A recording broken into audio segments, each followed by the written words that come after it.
Bien, hermanos, Marcos capítulo 6, verso número 45.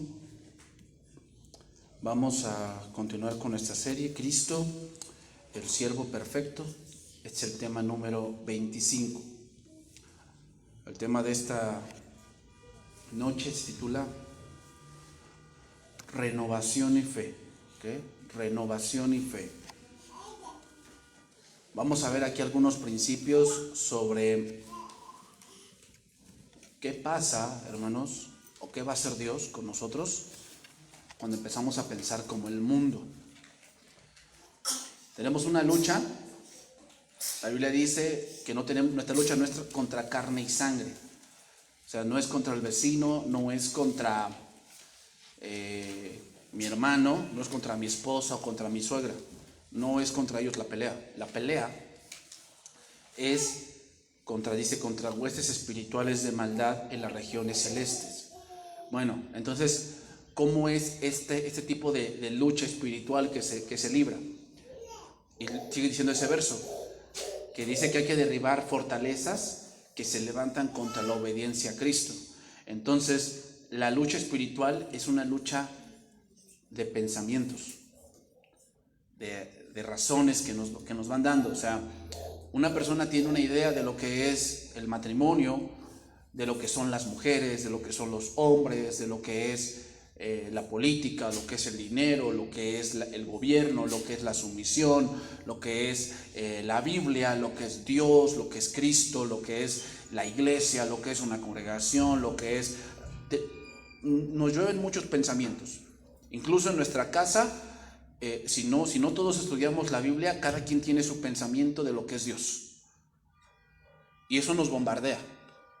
No, es que yo creo que Dios no es así, y yo creo que Dios debería hacer esto, y Dios, si fuera tan poderoso, debería hacer esto, y no, es que eso de la sumisión que dice la Biblia es machismo, y el otro, no, es que eso es un absurdo, eso hace que el hombre sea mejor, y no es cierto, eso no es cierto, todos somos iguales, y bla, bla, bla, y bla, bla, bla.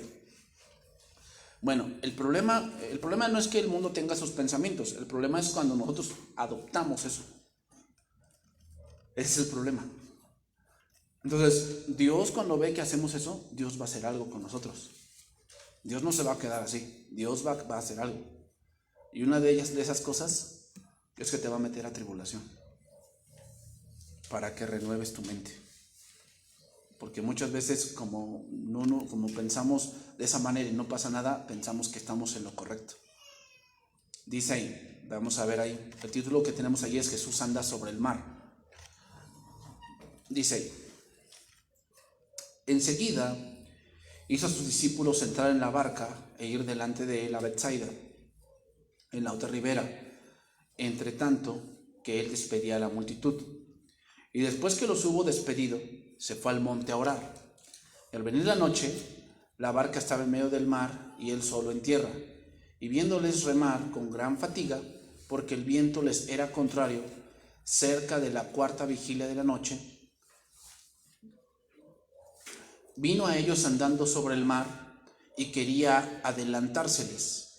Y viéndole ellos andar sobre el mar, pensaron que era un fantasma y gritaron, porque todos le veían y se turbaron. Pero enseguida habló con ellos y les dijo, tened ánimo, yo soy, no temáis. Hermanos, ¿cuántos testimonios hemos oído? Tal vez hemos oído en otras personas que han caminado con Dios, muchas cosas de lo que Dios ha hecho en sus vidas. Sin embargo, hermanos, cuando nos toca a nosotros vivirlo, cuando nos toca caminar en obediencia y someternos a la voluntad de Dios, ahí es donde viene la duda. Oírlo de otros hermanos es muy sencillo, vivirlo es otra cosa. Los discípulos venían de ver un gran milagro y era la alimentación de más de 5,000 gentes. Habían recogido 12 cestas para que no hubiese duda de lo sucedido, ahí lo dice en Marcos 6:43. Y recogieron de los pedazos 12 cestas llenas de lo que sobró de los peces, y los que comieron eran 5,000 hombres. Cada cesta ahí, hermanos, representa una señal de lo que había acontecido. Pero ahora venía la prueba personal. Lo habían visto. Ahí estaba la prueba para ellos de lo que había sucedido y quién lo había realizado. Sin embargo, hermanos, vivirlo de manera personal es otra cosa. Y esto estaba a punto de pasar con los apóstoles. Me hace recordar, hermanos, la historia de Elías y Eliseo. Elías fue retirado de la escena cuando Eliseo estuvo listo, pero él nunca se sintió listo. Dice que cada vez que pasaban por Gilgal, por Jericó, por el Jordán, los hijos de los profetas le decían, ¿sabes que tu maestro va a ser recogido? Y él decía, sí, callen. Él no se sentía listo para ser quitado de su maestro. Pero hermanos, a veces eso va a pasar. ¿Qué? A veces comemos juntos y a veces ese que es junto a ti será quitado y tendrás que comer solo. Ahora vamos a ver otro pasaje para enlazar este. En Juan capítulo 6, versículo 12.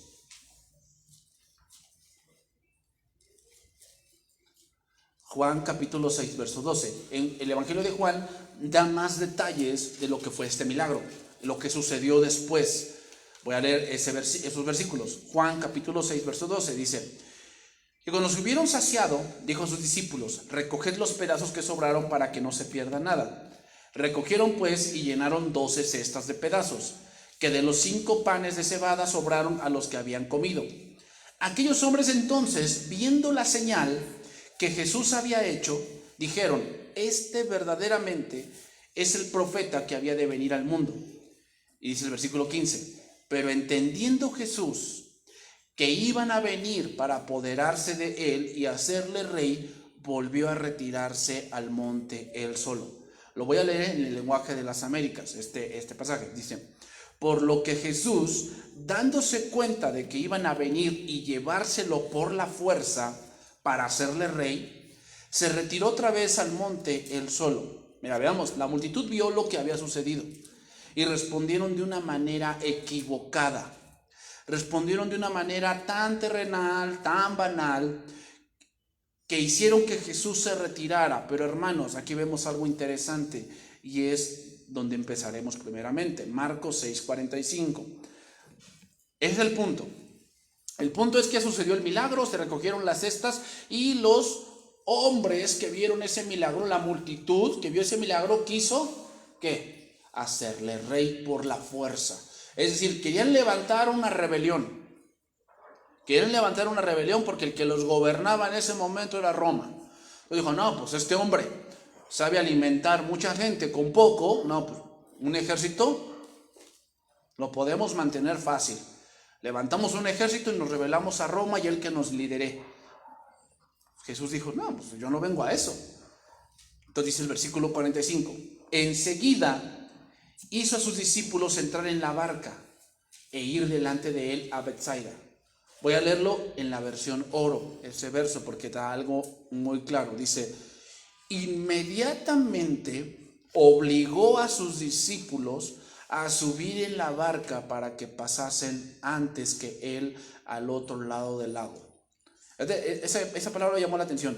Los obligó a pasar al otro lado. ¿Por qué hizo eso el maestro? ¿Qué había pasado? Porque vemos en un pasaje anterior, Marcos 4:35 dice, aquel día, cuando llegó la noche, les dijo, pasemos al otro lado. Y despidiendo a la multitud, le tomaron como estaba en la barca y habían también con él otras barcas.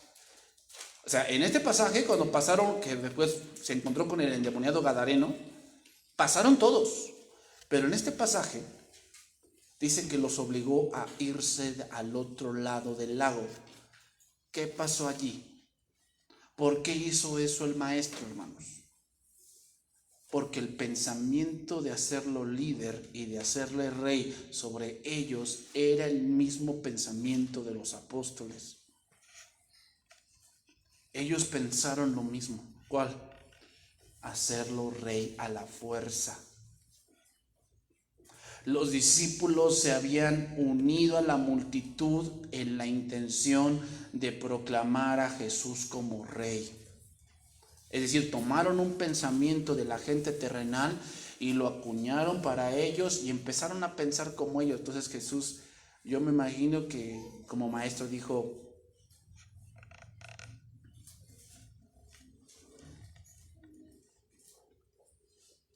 no puede ser con estos hombres. Hermanos, este milagro, como te lo digo, este milagro fue uno de los últimos milagros que Jesús realizó hablando cronológicamente. Fue uno de los últimos milagros. O sea que ya habían pasado un buen tramo de discipulado y seguían pensando de esa manera. Mira, vamos a leer ese pasaje donde vamos a entender esto. Entonces, ¿para qué enviarlos? ¿Sabía Jesús lo que verían allí? La respuesta es sí. Entonces, Romanos 12:2, que ese es el versículo clave ahí. Dice ahí: no os conforméis a este siglo, sino transformaos por medio de la renovación de vuestro entendimiento, para que comprobéis cuál sea la buena voluntad de Dios, agradable y perfecta. No voy a traducir todo el verso, nos vamos a enfocar solamente en la renovación. Aquí la palabra renovación viene de una palabra griega anakainosis, así se dice. Y significa, ese es interesante, significa renovación. Pero la palabra anakainosis da la idea de ajustar algo.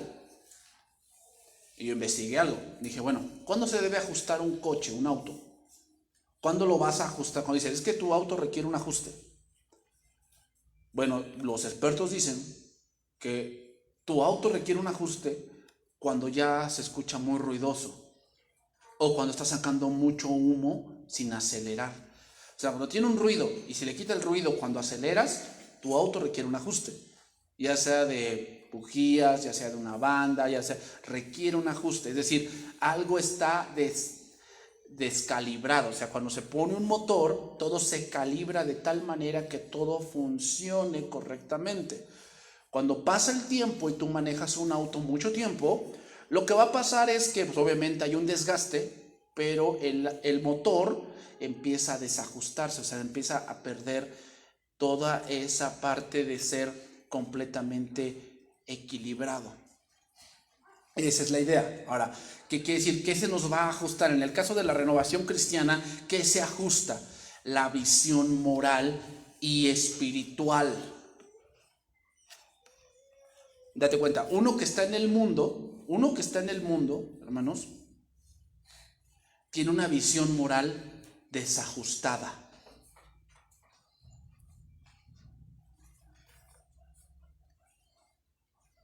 Por si una visión moral desajustada es que el hombre vaya dejando hijos donde quiera que vaya. Es una visión desajustada de lo que es la vida, lo que Dios quiere para un hombre, para una mujer.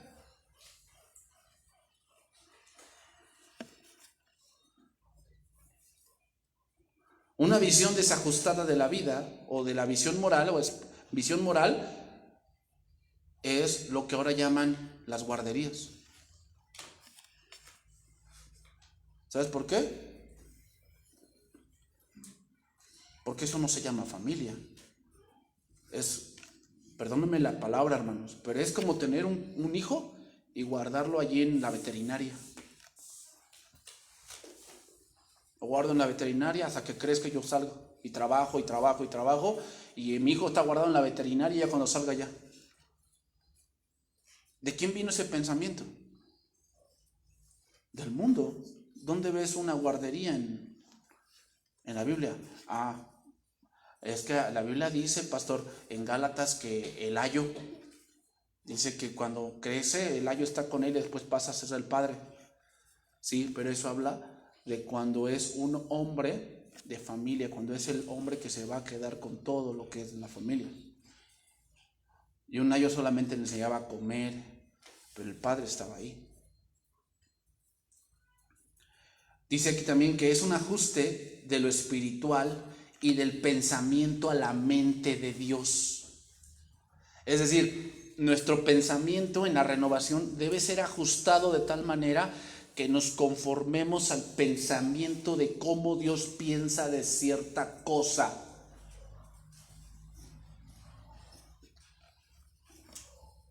Entonces podríamos poner varios temas en la mesa y a ver qué piensas.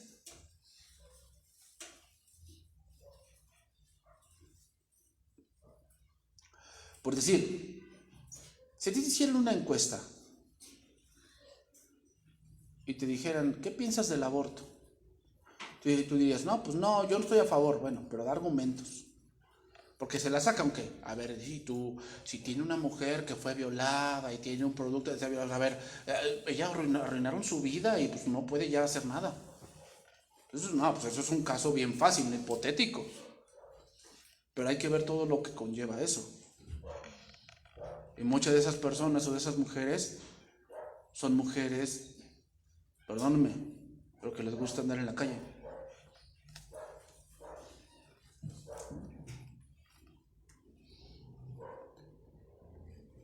Pero hay que ajustar esos pensamientos. O sea, no es tan fácil, hermanos. Ajustar los pensamientos a la mente de Dios no es tan fácil.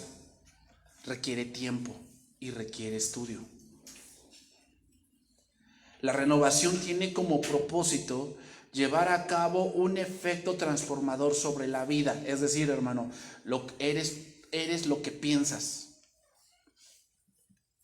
Eres lo que piensas.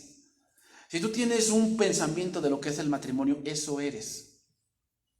Por eso dice el proverbio, tal es su hablar, tal es él.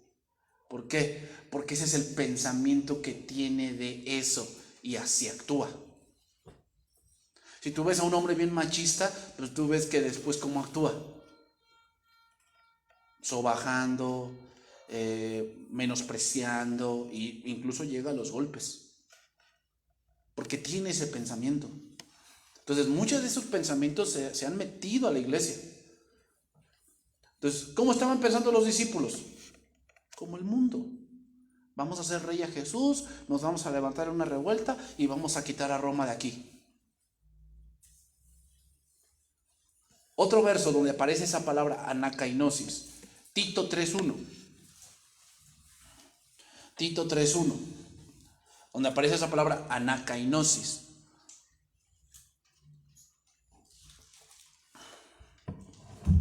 Dice ahí, recuérdales que se sujeten a los gobernantes y autoridades, que obedezcan y que estén dispuestos a toda buena obra.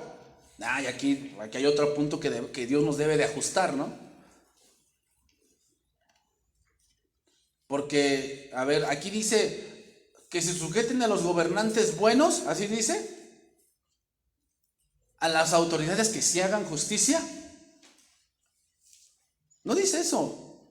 Ahí dice, sujétense a los gobernantes y autoridades. Pero ahí viene como que el desajuste, ¿no? El desajuste es, bueno, si me conviene, lo hago, y si no, no. ¿De dónde tomaste ese pensamiento? ¿De dónde lo tomamos? Cuando Pedro escribió eso, y no es en Tito, en Pedro, cuando escribió también Pedro, dice, al que honra, honra, al que impuesto, impuesto. ¿Sabes quién era el rey en ese momento? Nerón, el que incendió Roma y le echó la culpa a los cristianos. Y a ese tenían que, al que honra, honra, al que impuesto, impuesto, al que sujeción, sujeción.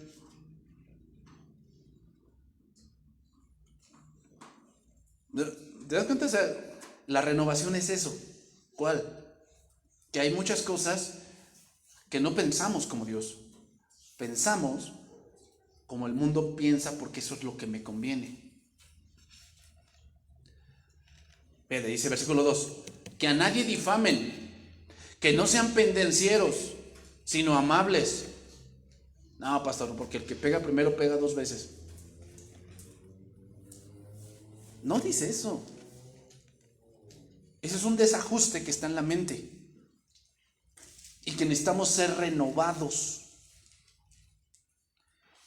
mostrando toda mansedumbre para con todos los hombres, porque nosotros también éramos en otro tiempo insensatos, rebeldes, extraviados, esclavos de concupiscencias y deleites diversos, viviendo en malicia y envidia, aborrecibles y aborreciéndonos unos a otros. ¿Uno así vive la gente? Aborrecibles, o sea, como que esa gente, y luego se aborrecen, están en una casa y se aborrecen entre ellos. Pero cuando se manifestó la bondad de Dios, nuestro Salvador, y su amor para con los hombres, dice ahí, nos salvó no por obras de justicia que nosotros hubiésemos hecho, sino por su misericordia. Y claramente su misericordia, porque lo anterior dicho, no, hombre, ¿Salvarías a un rebelde, esclavo de concupiscencias? No, pues es pura misericordia, la verdad. O sea, salvar a uno así, no. Dice, por el lavamiento de la regeneración, y ahí viene, y por la renovación en el Espíritu Santo, el cual derramó en nosotros abundantemente por Jesucristo nuestro Salvador. Mira, aquí Pablo le está hablando a un pastor que fue llamado o fue enviado en misión a una isla llamada Creta. Así eran los cretenses. ¿Cómo eran? Sin sujeción, envidiosos, esclavos de concupiscencias, rebeldes, envidiosos. Entonces, renovación tiene que ver con el pensamiento de nuestra conducta pasada. ¿Qué pensamiento tienes tú de cómo eras antes?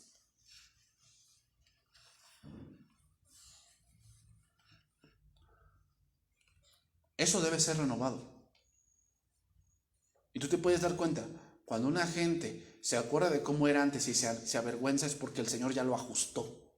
Lo ajustó en algunas áreas de su vida, que sabe que eso que hacía antes no agradaba a Dios. Era un motor descompuesto. Ahora Dios ya lo equilibró bien y sabe que ahora las cosas funcionan de esta manera.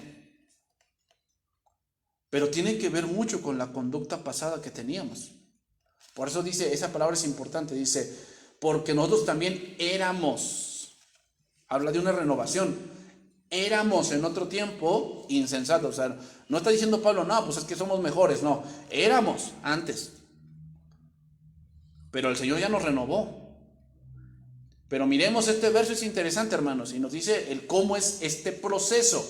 2 Corintios 4:15. Entonces ya definí más o menos qué es renovación. Renovación es eso, que nos ajuste, que nos equilibre, que pensemos como Él. Hay pensamientos que no son de Dios. No son de Dios, hermanos. Por eso es importante que nuestros pensamientos los filtremos por la palabra, porque hay pensamientos que no edifican, o sea, que llegan a nosotros, pero que no son de Dios, que nos bombardean donde tú vas, en tu trabajo, en tu negocio, en el mercado. O sea, tú ves a mujeres hablando y echan sus rollos, sus pensamientos de lo que es un asunto. Dicen, ay, no, yo le dije, no, pues sí está bien que lo golpearas, porque no, nadie se mete con nosotros. Y tú escuchas ese tipo de pensamientos y a veces en la cara tú dices, no, pues si él estuvo loco, no, yo también la apoyaría. Pero bueno, te llega ese pensamiento y tú tienes que decir, bueno, ¿qué dice Dios de eso? No es si estás de acuerdo o no, es ¿qué dice Dios de esto? Y tienes que emplear la palabra y filtrar esas cosas.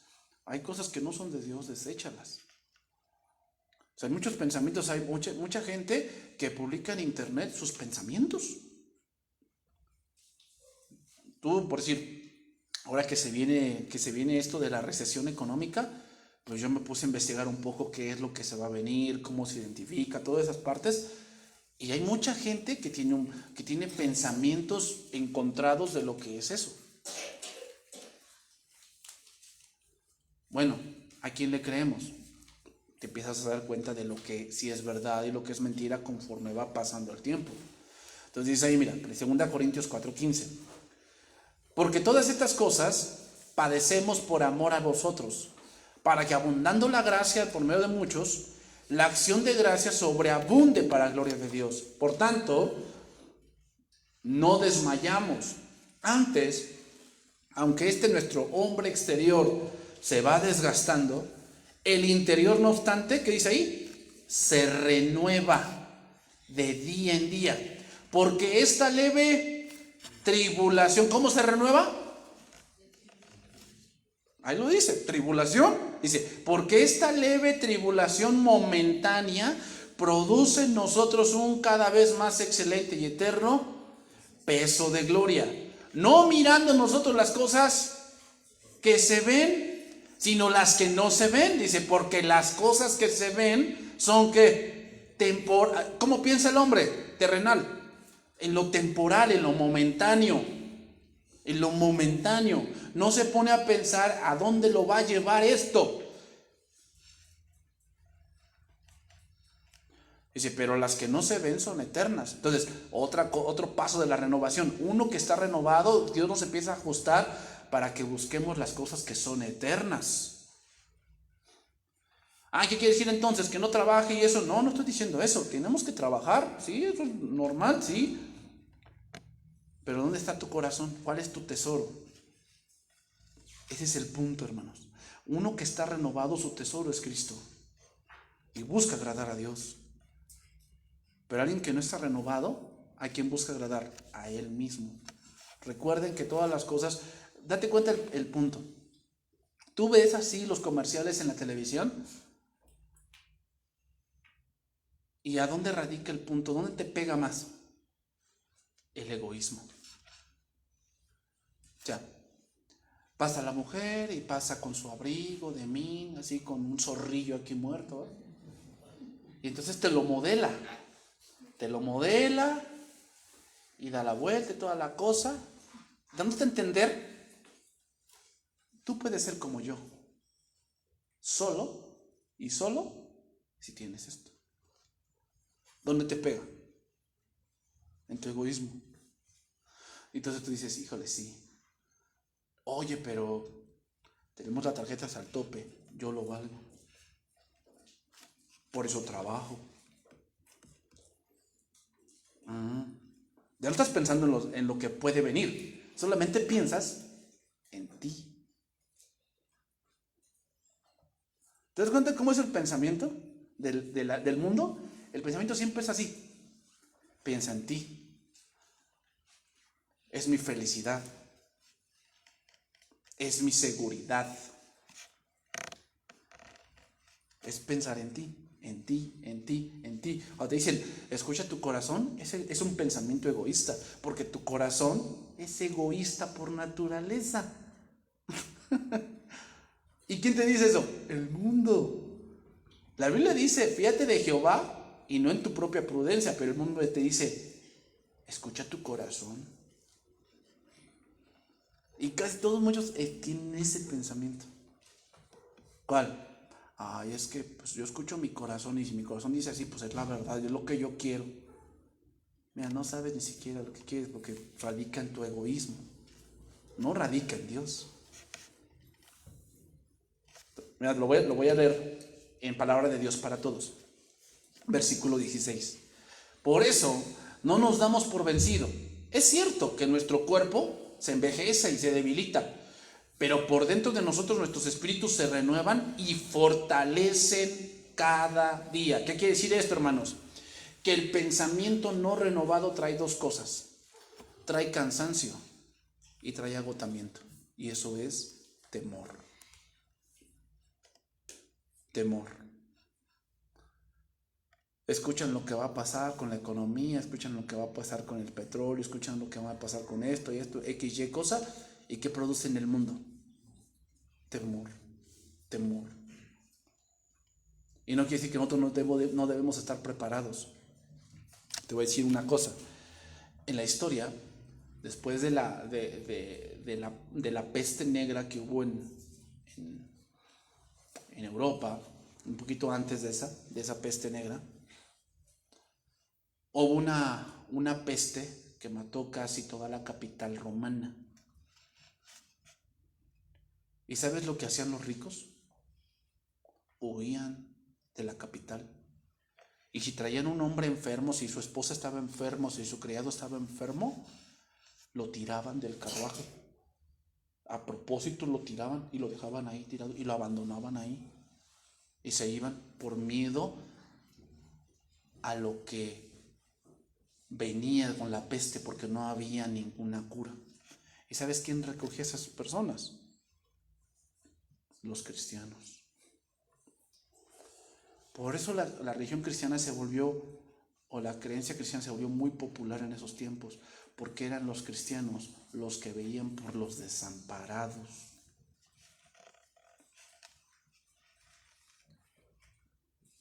Y también muchos cristianos murieron, ¿sí? Pero ¿cuál era la diferencia? Muchos historiadores dicen, ¿cuál era la diferencia entre esos hombres que huían y los cristianos que se quedaban? La fortaleza, hermanos. ¿Por qué? Espíritu o pensamiento renovado. Cuando tú renuevas tu mente y tú piensas como Dios, tú te fortaleces. Hay una palabra, ¿te acuerdas de ese verso que dice, de la boca de los niños y de los que maman, perfeccionaste la alabanza? Así lo dijo Cristo, pero en el Salmo 8, que es donde viene ese salmo, no dice eso. Dice, de la boca de los niños y de los que maman, perfeccionaste la fortaleza. Eso es interesante. ¿Por qué Cristo cambió fortaleza por alabanza? Porque la fortaleza no viene, hermanos, de cánticos hermosos. Vienen de recordar lo que Dios ya hizo. Pero ¿sabes cómo recordamos lo que Dios ya hizo? Renovando la mente. Renovando la mente. Un pensamiento no renovado se olvida de todo lo que Dios ha hecho. Un pensamiento renovado, ¿qué? Se acuerda de lo que Dios ha hecho. Interesante, hermanos, porque estamos siendo bombardeados a tener, poseer, guardar, acumular. Eso nos dice el mundo. Y eso trae temor. Porque nunca tendremos suficiente. Nunca. Nunca tendremos suficiente. Entonces los discípulos, fíjate, los discípulos dejaron a un lado el milagro de los 5,000 y se enfocaron en el pensamiento popular de hacer rey al maestro. Y el maestro, decepcionado, porque no solo la multitud, sino hasta los propios discípulos fueron arrastrados por un pensamiento populista y al final trajo temor. Por eso los corrió, hermanos. Entonces, cuando Dios ve que tú o yo, como sus hijos, estamos teniendo un pensamiento muy, muy mundano, ¿sabes lo que Dios va a hacer con nosotros? Te va a correr a la tribulación para que te quites eso. Mira, regresamos a Marcos 6:45. Dice ahí: y enseguida hizo sus discípulos entrar en la barca e ir delante de él a Betsaida, en la otra ribera, entre tanto que él despedía a la multitud. Y después que los hubo despedido, se fue al monte a orar. ¿Por qué oró el maestro, hermanos? ¿Sabes por qué? Porque la oración es la manera de cuidarse de la fama. Siempre que vemos que a Jesús lo querían hacer rey, él siempre se retiraba y se iba a orar. Entonces aquí nos deja algo importante. Cada vez que tú escuches, ay no, usted es lo máximo, ay no, usted predica muy bien, ay no, usted canta muy bien, ay usted toca muy bien, es el momento de orar, para que no se te suba la cabeza.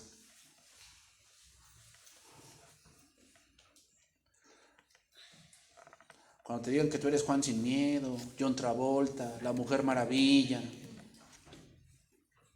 y sientes que eres asaltado en tu corazón, hermano, es tiempo de orar, porque la fama del mundo no es buena. Entonces sigue diciendo, y al venir la noche, la barca estaba en medio del mar, y él solo en la tierra. O sea, se ve que estaba en la tierra, bajó del monte, y los vio que ya estaban hasta el medio del mar. Y dice versículo número 17, y entrando en una barca, iban cruzando el mar. Lo voy a leer, estoy leyendo, este verso es Juan capítulo 6, versículo 16. Ahí nótalo, Juan 16, 6, porque aquí quiero sacar un dato que aquí no está. Dice en Juan 6, 16, al anochecer descendieron sus discípulos al mar, y entrando en una barca iban cruzando el mar hacia Capernaum. Dice, estaba ya oscuro y Jesús no había venido con ellos. Aquí vemos unas cosas, hermanos. Número 1, pensar como el mundo, ¿cómo te hace andar? A oscuras.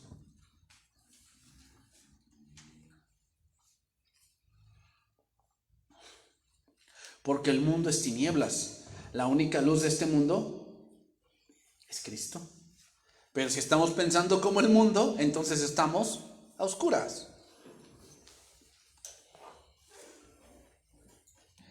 Y vete, seguimos con el siguiente verso, Marcos 6:48.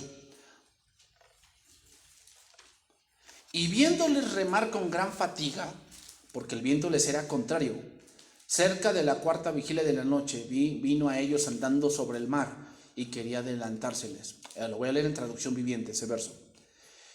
Jesús vio que ellos se encontraban en serios problemas. Otra cosa, que viene cuando tú piensas como el mundo y no renuevas tu mente. Te vas a encontrar en serios problemas. Te vas a encontrar en serios problemas. Lo triste, hermanos, es que solo Jesús lo ve, que nuestra vida corre peligro. O sea, cuando tú estás pensando como el mundo y así vives, Jesús está viendo que tú te estás poniendo en peligro. Estás poniendo en peligro a tus hijos, estás poniendo en peligro tu matrimonio, estás poniendo en peligro a tu esposa, estás poniendo en peligro tu propia vida, tu patrimonio corre peligro, porque estás pensando de esa manera.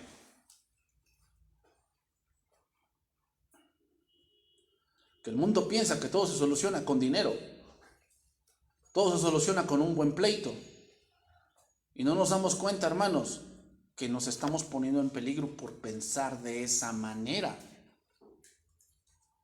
Pero Jesús lo ve, pero ellos no lo ven. Sigue diciendo ese versículo 48, dice, pues remaban con mucha fuerza y luchaban contra el viento y las olas. Dice, a eso, sigo ahí, de las 3 de la madrugada, o sea, la cuarta vigilia eran como entre las 3 y las 6 de la mañana, más o menos. Jesús se acercó a ellos caminando sobre el agua, dice, su intención era pasarlos. Es decir, él no iba a entrar en la barca, su intención era pasar al lado de ellos y dejarlos allí. Otra cosa que viene, hermanos, cuando tu pensamiento es como el mundo, te lo voy a repetir otra vez. Número 1, andas a oscuras. Cuando tu pensamiento es como el mundo, andas a oscuras. Por eso no sabes qué hacer, porque cuando estás en la oscuridad, ¿qué pasa? Andas así, buscando a ver a dónde vas. Por eso, ay, no sé qué hacer. Andas a oscuras. Número 2, estás en peligro. Estás en peligro.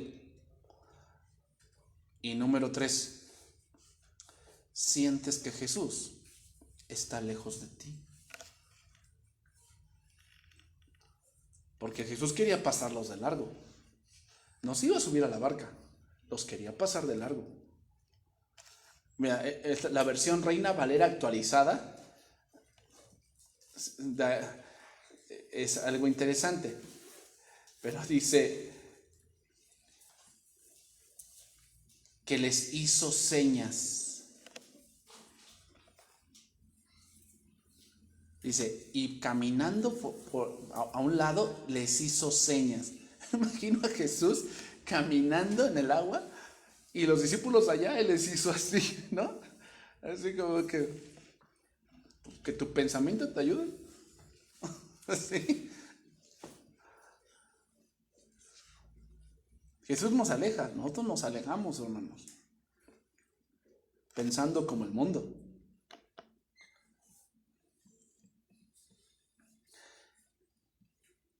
Ellos en su pensamiento no habían entendido el propósito por el cual Jesús los había llamado. No era para que fuesen revoltosos. No, hermanos, era para que trabajaran en su reino. Vámonos por la parte final. Viéndole ellos andar sobre el mar, pensaron que era un fantasma y gritaron, porque todos le veían y se turbaron. Pero enseguida habló con ellos y les dijo, tened ánimo, yo soy, no temáis. A ver, la pregunta que viene acá es esta. ¿Qué hubiéramos hecho nosotros, hermanos? Imagínate que estás a las 3, 4 de la mañana. Estás ahí en tu lanchita. Y de repente ves a alguien que va caminando sobre el agua. Y dices, ay no, pastor, pues yo también pensaría lo mismo. Es la Llorona. Es el Nahual, pastor. Es la bruja. Ahora, ¿cómo dice que iba Jesús? Iba caminando sobre el agua. Un fantasma no camina.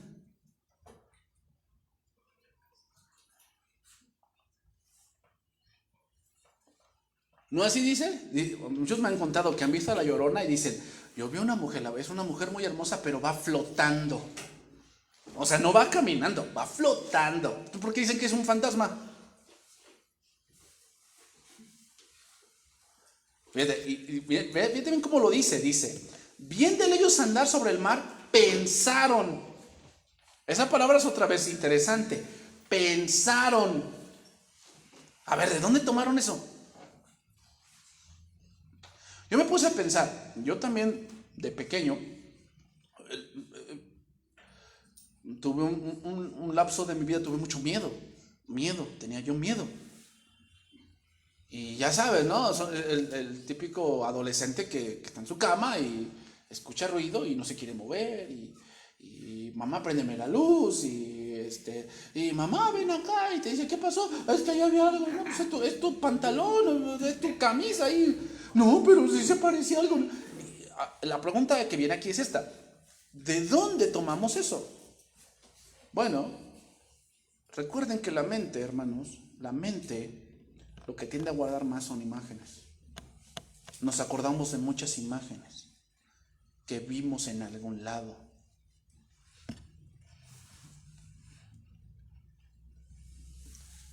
Date cuenta. Yo le decía a mi hermana, esas películas de Harry Potter, sacarlas en los años 60 era impensable. Sacar brujería y hechizos y todo eso, en los años 60, 50, era algo, pero te das cuenta, ahora se bombardean tanto con esos pensamientos que ahora los adolescentes de hoy quieren ser magos. ¿Te das cuenta cómo ha cambiado el pensamiento? El pensamiento de los gringos, hermanos, de los Estados Unidos, de los jóvenes de Estados Unidos, es, nos juntamos primero, vivimos unos cuantos años y si nos entendemos, nos casamos. Entonces ese pensamiento vino hasta acá. Y ahora mucha gente de aquí, de los mexicanos, ha tomado ese pensamiento. ¿Y que ahora qué? Primero se juntan y después se casan. ¿Te das cuenta cómo han sido bombardeados? Sí, pum, pum. Y eso antes no se veía. Dime esos pensamientos en los años 70 y era impensable. O sea, aquí mi hija la sacas bien o te vas por otro lado, ¿no? Pero ahora no. Ahora no. Ahora el pensamiento no es así. ¿Por qué? Bombardean tanto, pum, pum, pum, pum, pum, pum, que entonces el hombre empieza a pensar de esa manera. Y piensa, es que ahora le llaman así, lo actual, lo moderno, que no es nada moderno, hermanos. No es nada moderno. Es algo que ya existía. Pero como es algo que no se veía muy claramente, dicen ahora, lo moderno es así. Pero como dice Eclesiastés, no hay nada nuevo debajo del sol.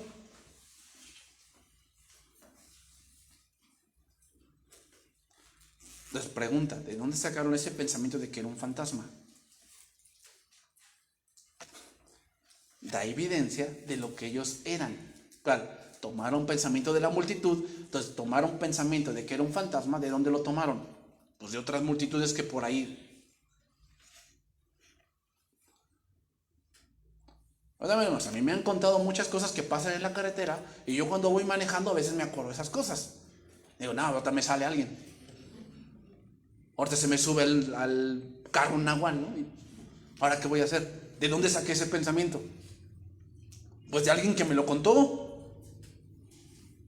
Y ahora cuando yo voy manejando y voy por esa misma carretera donde él me dijo que le ocurrió, ¿qué? Se me viene el pensamiento y pienso que me puede ocurrir a mí. ¿De dónde lo tomé? ¿Te das cuenta? ¿De dónde tomaron ese pensamiento los discípulos? ¿Te das cuenta que les faltaba renovación? Un ajuste de tuercas. O sea, quiere decir que eso de que nos falta un tornillo, pues puede ser verdad, ¿no?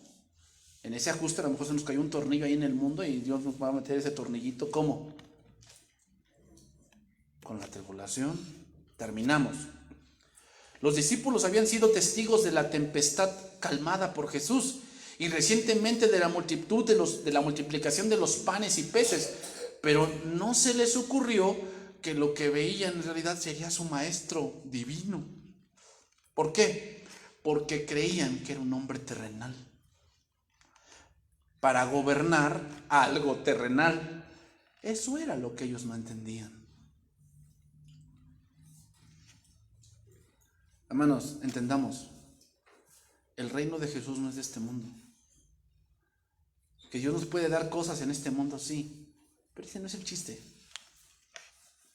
Tenemos cosas que, bueno, gracias a Dios, pero nuestra vida cristiana no se queda aquí, sino trasciende más. Eso es lo que debemos entender. Termino con este pasaje, Isaías 28:7. Y con eso vamos a terminar. Isaías 28:7. El pasaje de Isaías, el contexto es el cómo Efraín dejó de pensar en Dios. Efraín era el reino del norte, recuerden. Casi el reino del norte se llamaba Efraín y al reino del sur se le llamaba Judá. Aunque eran dos tribus, que era Judá y Benjamín, se le llamaba Judá. Y las otras 10 tribus, aunque eran 10 tribus, se le llamaba Efraín. Y mucho de eso se le decía porque Efraín era la tribu más fuerte. Por eso le llamaba Efraín. Lo dice ahí. Esto es para Efraín. Pero fíjate bien cómo lo dice. Pero también estos cerraron con el vino y con sidra se entontecieron. ¿Qué dice la palabra sobre el vino? Que no es para los reyes. ¿Qué dice? No os embriaguéis con vino, en lo cual hay que disolución. O sea, aquí el vino, sí está hablando de vino literal, pero aquí el vino es símbolo de los pensamientos del mundo. Cuando tú te estás embriagando de pensamientos del mundo, escuchando cosas que cómo le hicieron, cómo fraudearon, cómo se robaron, cómo se sacaron, cómo asaltaron, cómo le pegaron. Te está entonteciendo eso. Dice ahí, el sacerdote y el profeta erraron con sidra, fueron trastornados por el vino, se aturdieron con la sidra, dice, erraron en la visión. ¿Qué te hace errar en la visión? Los pensamientos del mundo. Te hace errar en la visión. ¿Qué es lo contrario? Ser llenos del Espíritu Santo. Tropezaron en el juicio, dice ahí. No, me dijeron de una persona, ¿no? Que no, cacharon a su hijo robando. Y pues le metieron una golpiza y no, ¿por qué hacen eso con mi hijo? Pues estaba robando, no, o sea, lo que haya estado haciendo, pero no le hagan nada. Esos se tropezaron con el juicio. Dice, porque toda mesa está llena de vómito y suciedad. ¿Cómo lo dice? Este pasaje cuando lo leí dije, ay, dice, hasta no haber lugar limpio. ¿A quién se enseñará ciencia? ¿O quién se hará entender doctrina? ¿A los destetados? ¿A los arrancados de los pechos? O sea, a los que todavía no han sido maleados con ese tipo de pensamientos, pues solamente a ellos. Dice, porque mandamiento tras mandamiento, mandato sobre mandato, renglón tras renglón, línea sobre línea, un poquito allá, otro poquito allá, porque en lengua de tartamudos y en extraña lengua hablará a este pueblo.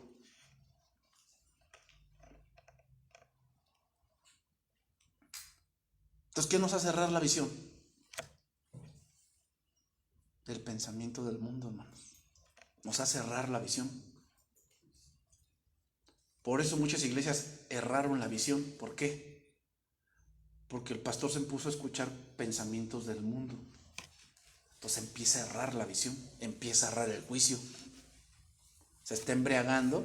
¿Te acuerdas de ese pasaje que dice que la mujer que se sienta sobre la mesa dice está embriagada del vino de las concupiscencias de ellos. Otro pasaje que da a ese pasaje. El vino en la Biblia, hermanos, habla de algo que no te lleva a nada bueno. Siempre que vemos vino, la primera vez que se ve el vino es con Noé. ¿Y qué pasó con Noé? Se embriagó y lo abusaron de él. O sea que no, pues yo, pero pastor, Jesús convirtió el agua en vino, pero no dice que se lo tomó. Y te voy a decir otra cosa, si el vino que das en tu fiesta es el que transformó Jesús, de ese sí tomo. ¿Ustedes notan cómo muchos son así? Tienen pensamientos del vino del mundo. Entonces, ¿por qué erraron los discípulos? Con eso termino. Porque estaban embriagados del pensamiento de la multitud. Entonces, ¿qué tuvo que hacer Jesús con ellos? Meterlos a tribulación. Eso es lo que va a hacer Dios con nosotros si no estamos renovando nuestra mente. Va a hacer que pasemos tribulación. ¿Para qué? Para que pensemos como Él piensa. Que Dios bendiga su palabra, hermanos.